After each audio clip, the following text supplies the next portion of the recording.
And we are live. Guys, I'd like to welcome you to the Bassin Magazine podcast. Bassin Magazine is the official magazine of the Weekend Angler.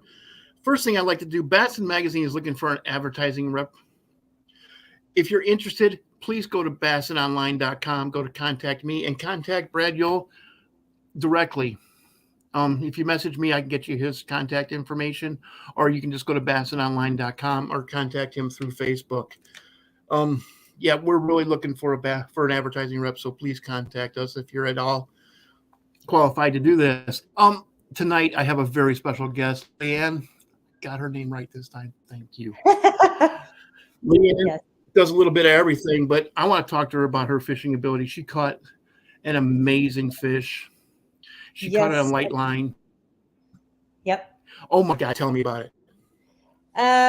Okay. So I have a friend who is actually a guide on OH Ivie. And for those of you who don't know, OH Ivie is a giant producing lake that they've done. State of Texas has done a lot of. Do what? What'd you say? I just said giants. I get excited. Yeah. Sorry.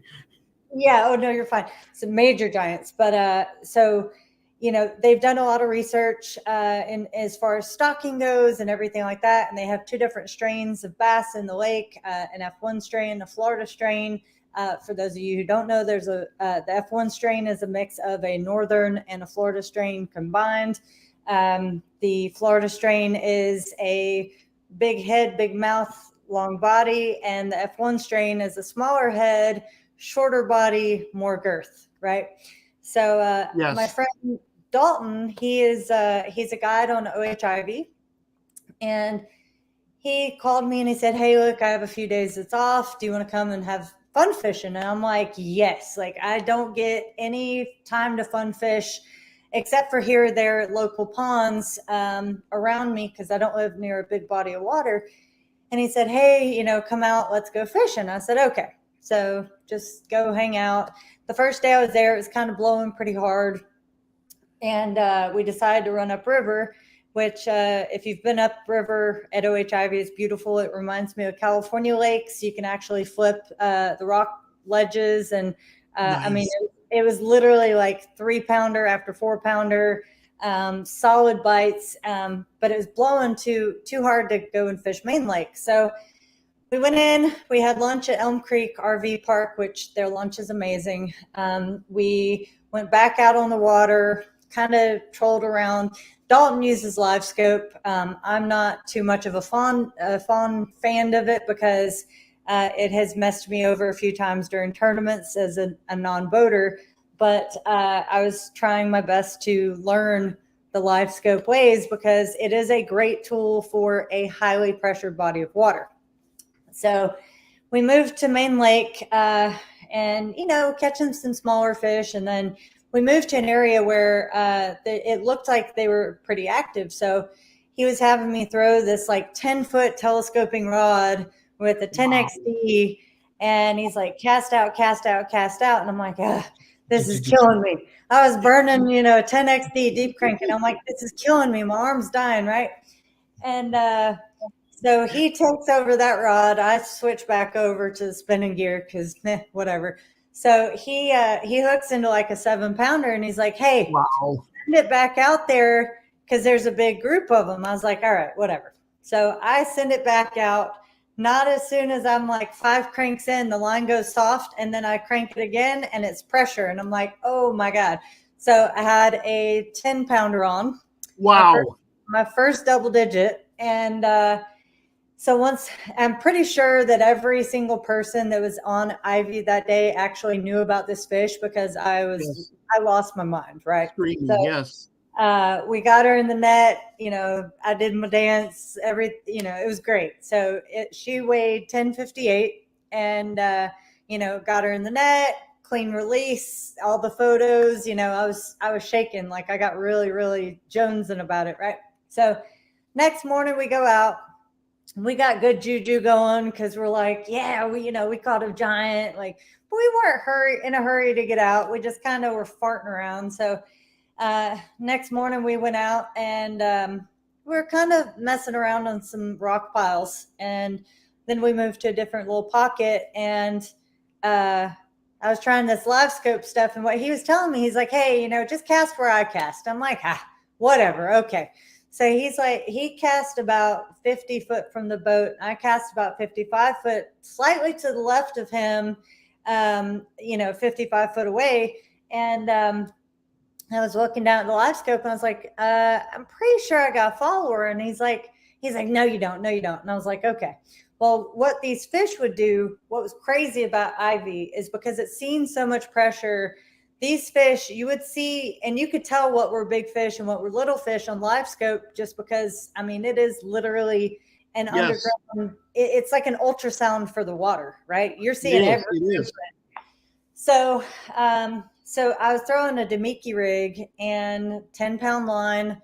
And what he was having me do is these fish would like nose down on it, and you would just slowly wind, and you'd see them like on the screen just follow up against the bait, follow up, and then they turn away.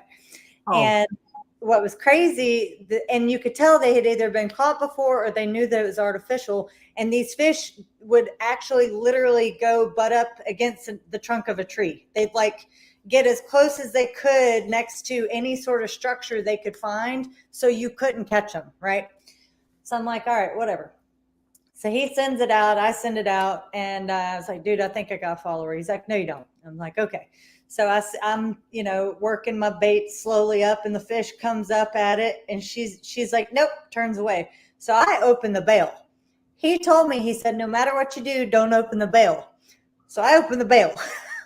And I let the bait go back down. And when it went back down, this big girl turned and nosed down on it. And I was like, ooh, okay. And I felt two little ticks, like literally two small little ticks, like a dink would hit it, right? And I was like, I just lean, pressure hooked. So I leaned into her and I said, Dalton, I'm pretty sure this hitting a tree I'm on. He goes, no way. He's like, no, you're not. And then he looks at live scope. He's like, oh my God, you got a giant. He's like, look down at the live scope. He's like, you have the whole wolf pack with you. Like, apparently it was my fish plus sharelunkers and all these other fish around trying to take my little lure out of this fish's mouth. And I was like, dude, no matter what, like I can't take my eyes off the rod tip right now because I was having to loosen and tighten the drag.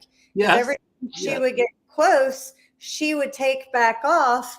She was hooked 45 foot from the boat, 15 foot down in the salt trees.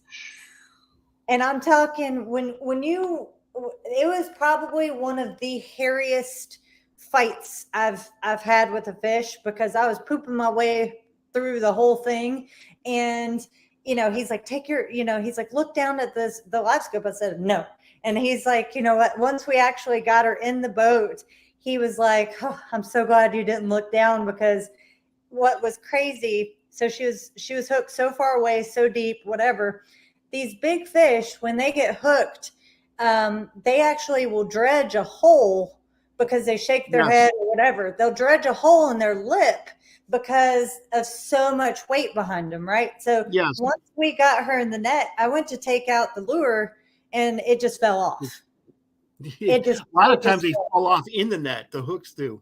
Yeah. So many times a big bass. Yes. Yeah. And it just literally fell out. And we both were like, oh my God. And what was crazy, because I had experienced so much adrenaline from the 10-pounder, I didn't get, like, I was quiet. I did not lose my shit. Like, I was just like, oh my God, okay. He's like, that's a giant. He's like, that's a big one. He's like, do you want to weigh it? And I was like, you know what?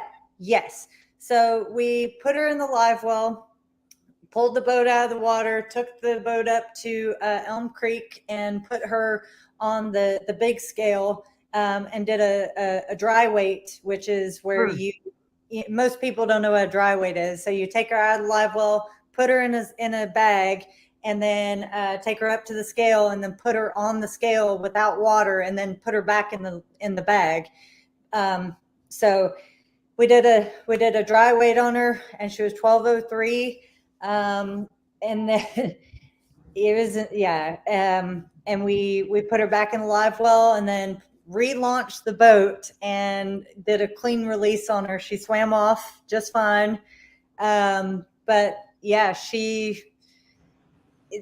I broke my personal best twice. I caught two double digits. Yeah, two double digits in under 16 hours. It was 16 hours apart. Yeah. 2 thumbs up for that.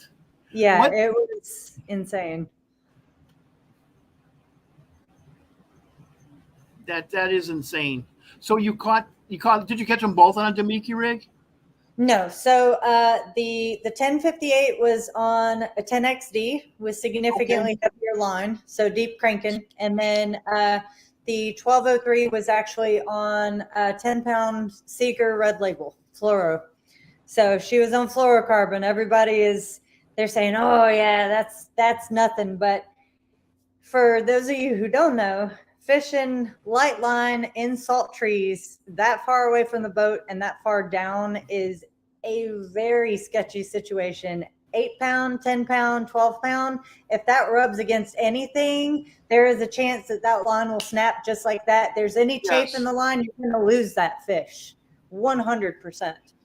So, particularly a 12-pounder, man. Yeah, it was. That was a very stressful fight. I would probably want to use braid. Just I fish a lot. I used to fish a lot in the Great Lakes, and now the Great Lakes bottom is completely covered with zebra mussels. And I mean, it does the same thing that the salt trees do. It touches it, just barely ticks it, and you got abrasions. And a big old 6-pound smallmouth will break that, no problem. 12-pound largemouth will snap it like it's a hot knife through butter. Yeah, and you got it in. Yeah, well, and we were both like, oh gosh, thank God, and so we relaunched the boat to release her. We got the photos, we did a video releasing her, everything like that, and then once we released her, we started scoping around a little bit more, and I was like, dude, can you please take me back? I was like, I think I need a nap. I'm not feeling so good. I got physically sick. I puked my brains out because of the adrenaline crash. Of course. Well, I mean, that much emotion in 16 hours, draining, huh? Well, it was draining, but 10 out of 10 would 100% do it again. 100%. Oh, of course. So, I mean, and so now that big fish, she is pending a 10-pound line or 12-pound, sorry. So Seeger Red Label 10-pound line actually tests up to 12 because it's so strong. And IDFA has, I believe it's 4-pound, 8-pound, 12-pound, and 16-pound line class records. So this big girl is pending she's pending for a 12-pound line class record. So, yeah. Let me know. I want, geez. What an honor, Yeah, I mean, I've been working with them pretty closely, and they said, it has been years since they've had a woman actually submit that nice of a fish, and they've not had one go across their desk that good in a long time. So hopefully, the last that I spoke with them, they were testing the line. So hopefully I should know here soon. Well, best of luck to you. Thank you so much. Yeah, I'm on pins and needles, and I'm like, fingers crossed, because that would be so rad. That would. What a, jeez, have your name up in lights. Well, I mean, I've broken the internet twice now, and everybody, people are like, God, that fish is photoshopped. And I'm like, no. They're like, well, how's she holding it? They're like, that's a mount. And there's so many different reactions I've gotten. I'm like, you know what? I'm just holding it the way that you're supposed to hold it. So many people hold these fish wrong, and they handle them wrong, that it looks improper if you're actually holding them correctly. So. Well, the more successful you are, the harder they're going to come at you. So the harder they come at you, Yeah. Yeah. I just wish everybody could be happy for everybody else. Yeah. You did a good thing. You caught a freaking giant under almost impossible conditions. Congratulations. Thank you. on a job well done, because that takes skill to be able to bring in a giant on 10-pound test, Yeah. 12-pound test. Sorry, Oh, it's okay. it takes skill to be able to navigate trees. Yep. I mean, Yep. yeah, if you touch the salt trees, you're done. Game over. Yep. You're done. You're done. Yep. You're done. You're done.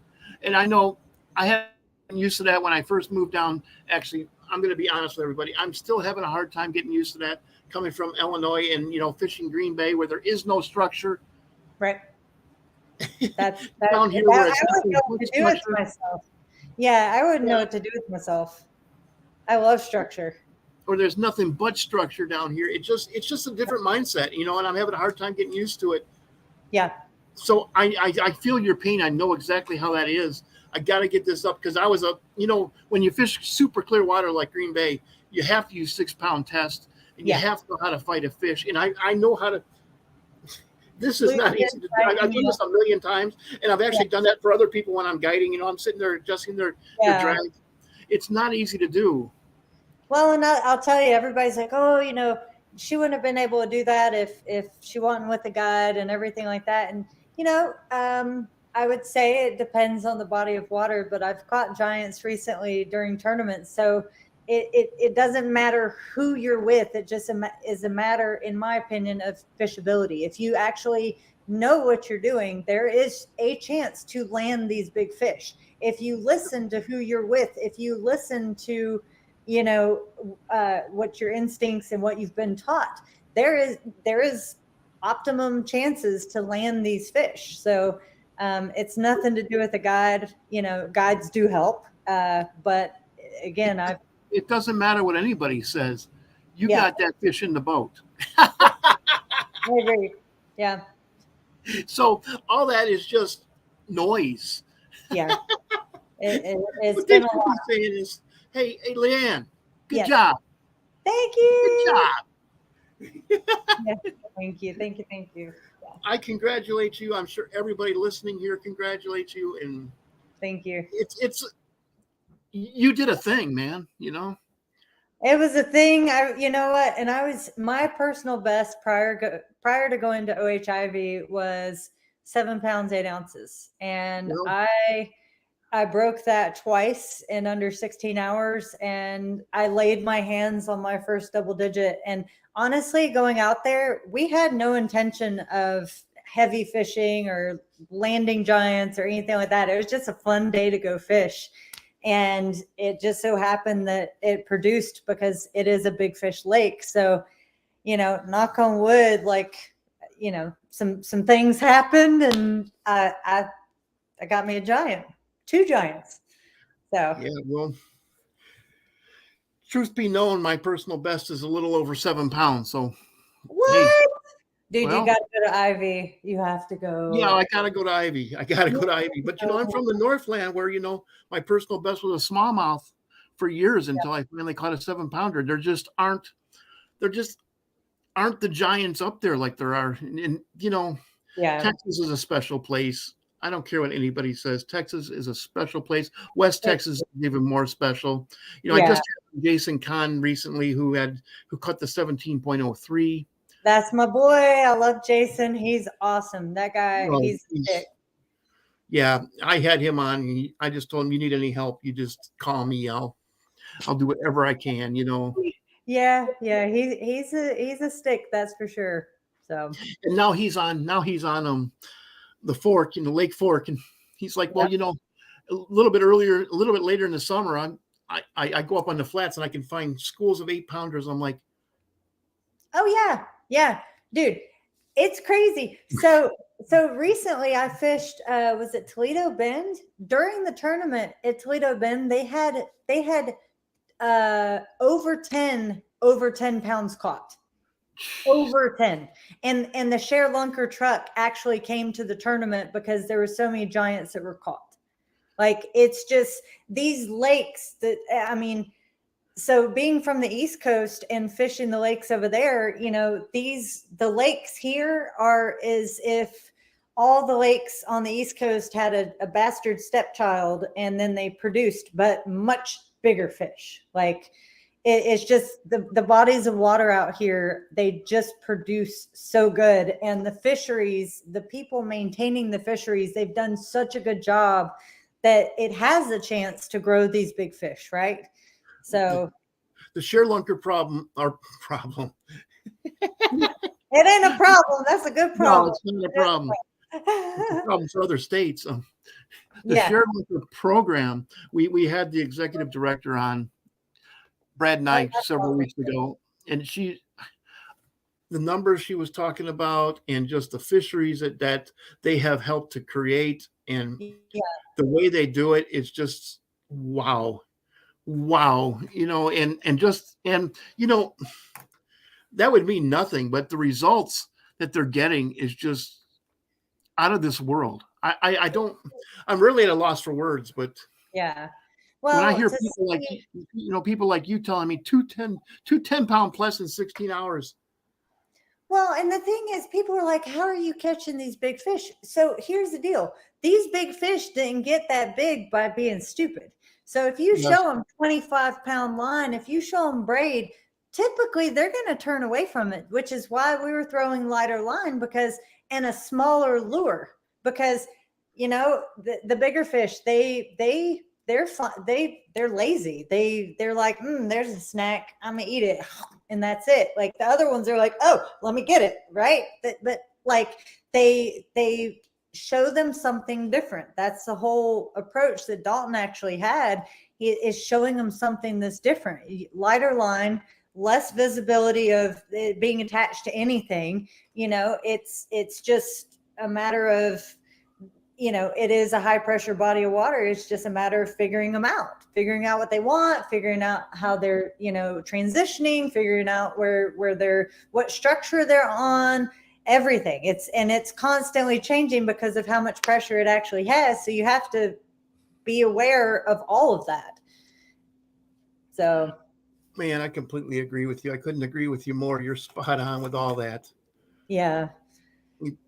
And you know, proof's in the pudding to catch fish like that. It's like you said, you don't a 10-pounder, 12-pounder, that's an old fish. Oh, it is. Yeah. And to catch, so my 10-pounder was actually, the 10-pounder was a Florida strain. So the Florida strain, my 10-pounder looked bigger than my F1 strain. So my F1 strain was the 1203.